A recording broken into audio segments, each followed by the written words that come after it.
Hey there and welcome to our video on blending modes. Now, blending modes allow you to change the way that one layer blends in with the layers underneath it. So we've already seen how you can use opacity to make it partially visible, but what happens if you want just the light areas or just the dark areas to be visible?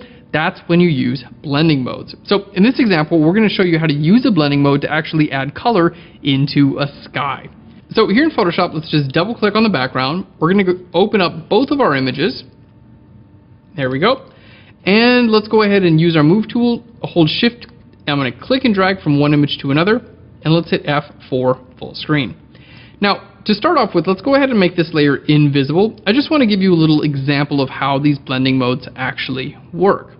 So I'm going to create a new layer right above here, and we're going to use the marquee tool to make a couple selections. So let's make this selection here. I'm going to hit shift delete. We're going to fill that with black. Okay. We're going to make another selection here. Let's hit shift delete. I'm going to fill that with white. There we go. We'll make another selection, hit shift delete, and we're going to fill this with 50% gray. There we go. And we're going to make another selection here, shift delete, and we're going to fill this with a color. And let's choose a nice bright magenta. Okay. So let's go ahead and vertically align this. Looking good. Now basically, blending modes change how one layer blends into the layers underneath it, and they're separated into a few basic groups. So let's go ahead and go over these groups.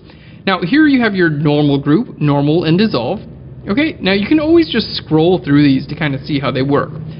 Next you have your darken group, and everything in here is going to darken your image. So you can see in this case, white is completely invisible because white is not going to darken anything. Okay, we have things like multiply.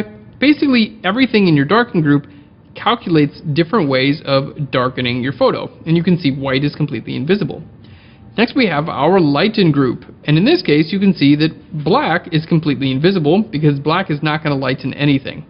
Okay, and we have a few different ways of calculating how we're going to lighten up our image. Next we have our contrast group, which will show up both black and white but leave 50% gray invisible. So black will darken, white will lighten, and 50% gray will do nothing at all. There we go. So we have a few different ways of calculating through our contrast group. Okay, next we have our difference group, and you can see each one of these has a pretty different effect on our images. Now most of the time these difference groups are used to check different parts of your images, or they're used for like very extreme coloring examples. And then next we have our component group, which will change everything to this particular hue. In this case, you can see this is all getting this magenta. White, gray, and black have no hue. Next we have our saturation, color, and our luminosity. So using these different blending modes, you can change how one layer actually blends into the layers underneath it. Now, in this quick example, we're going to actually take the sky from one photo and we're going to blend it into our other photo. So let's go ahead and make this layer invisible. I'm going to take this layer with our sky and we're going to move down our blending modes. Now, of course, you can go in and try to memorize every single blending mode, but what makes most sense most of the time is simply just to flip through them and see what actually changes, see what actually does what you want it to do. So there's a great keyboard shortcut that helps you flip through these blending modes. So the first thing you want to do is use your move tool. So you can click on your move tool right here, or you can hit V for your move tool. That's super important. Basically, when your move tool is selected, then that means all the keyboard shortcuts that you use are going to be on your layer rather than the tool. Okay, so move tool selected, then you can hold shift, there we go, and hit plus or minus, and that's going to cycle through your different blending modes. So you can see shift, plus or minus, basically you can just see visually how everything is blending together. And this is how most of the time you're going to decide how you'd like these to blend together. So in this case, what I'd like to happen is I'd like the sky to show up over top of these mountains. Okay, now we do get a lot of really cool effects in here, but I want something that's going to be relatively realistic. So I'm going to try the multiply, and now what I need to do is just scale this image a little bit. So let's go ahead and convert it to a smart object first. So put it back to normal, right click and go to convert to smart object, and then we'll go back to multiply. Then we can simply grab our corners and pull this in. There we go. and bring it into the sky area. All right, that looks really nice. Now, as you can see, this looks really good for the area around the sky, but it's much too dark here on the bottom. So what I'm going to do is create a layer mask, and then I'm going to use a large soft brush. So we're just going to make our brush nice and large. You can right click to change your size, and you can bring your hardness down to 0. Now you can also use a keyboard shortcut that's my personal favorite keyboard shortcut in Photoshop.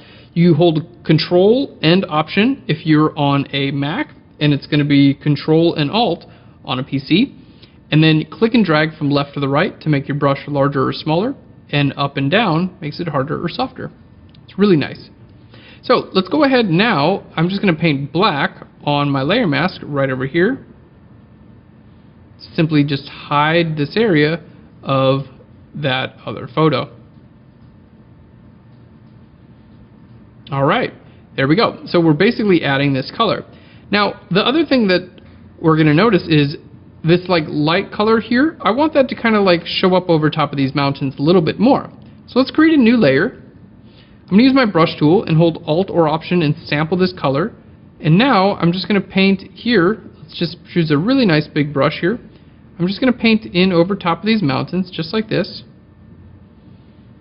Alright, and now let's change this layer blend mode from normal to soft light.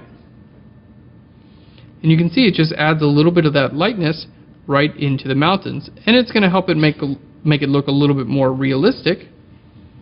There we go. It's going to make it look like the sky we added actually is the sky for this photograph. There we go. And let's put a little bit of this purple color in here as well, making it look like it's reflecting some of the purple in the sky. That is really, really nice. So basically, we've taken our original image, we used the sky from this image in a multiply blend mode. Now if I just put this back to normal, we can see it just looks like that. So what the multiply is doing is it's kind of ignoring this lighter area and having just the darker area show up. So a multiply blend mode, and then we use this blend mode, or this layer, which is just a regular layer with a brush tool on it, set to soft light, and this is allowing some of the light from the background to go over top of these mountains. So you can see with just a couple layers using blending modes, we can totally change out the sky for our image and make it super dramatic. Join us in our next video where I show you how to use layer styles to add different effects to your layers in Photoshop. Thanks so much, guys. We'll see you in the next one.